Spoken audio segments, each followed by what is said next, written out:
اسلام نے آج تک دنیا کو کیا دیا؟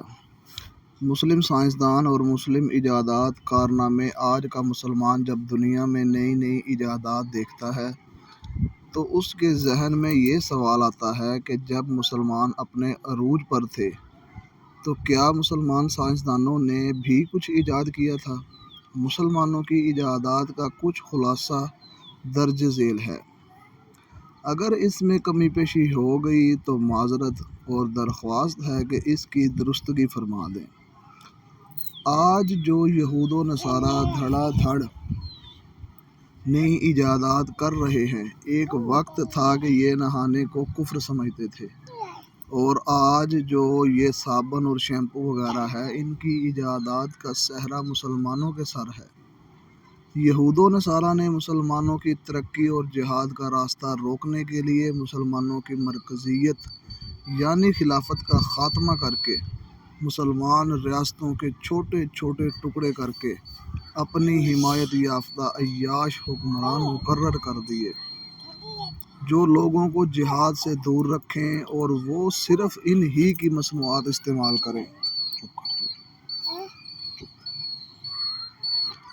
جو مسلمان حکمران ان کے اشاروں پر نہیں چلتے، وہ ان کو اس ملک میں موجود اپنے گماشتوں کے ذریعے تبدیل کر دیتے ہیں۔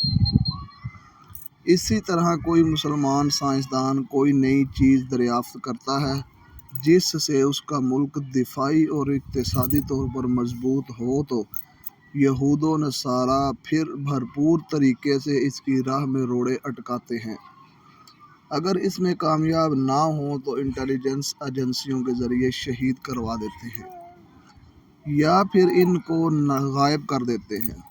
ذیل میں چند مسلمان سائنسدانوں کی تصاویر ہیں جن کے ساتھ ان کی مختصر تفصیل لکھی ہوئی ہے۔ ان کو غیر ملکی ایجنسیوں نے شہید کر دیا یا غائب کر دیا گیا۔ کیمرہ۔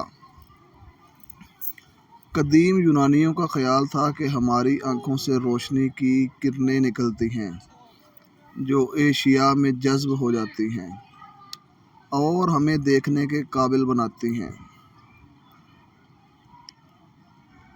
وہ پہلا شخص جس نے 10ویں صدی میں ثابت کیا کہ روشنی کی کرنیں آنکھوں سے نہیں نکلتی بلکہ آنکھوں میں داخل ہو کر ہمیں دیکھنے کے قابل بناتی ہیں، وہ بھی مسلمان سائنسدان، ریاضی دان، فلاسفر اور طبیعیات دان ابن الہیثم تھا۔ جو ابن الہیثم ہی وہ پہلا انسان ہے جس نے کھڑکی کے راستے آنے والی روشنی کی ایک کرن کا جائزہ لیتے ہوئے پہلا کیمرہ ایجاد کیا تھا۔ ابن الہیثم نے اس پر محنت شروع کی کہ کتنے چھوٹے سوراخ سے کتنی بہتر تصویر بن سکتی ہے، اور آخر کار انہوں نے پہلا کیمرہ عربی لفظ اوبسکورا کے نام سے ایجاد کیا۔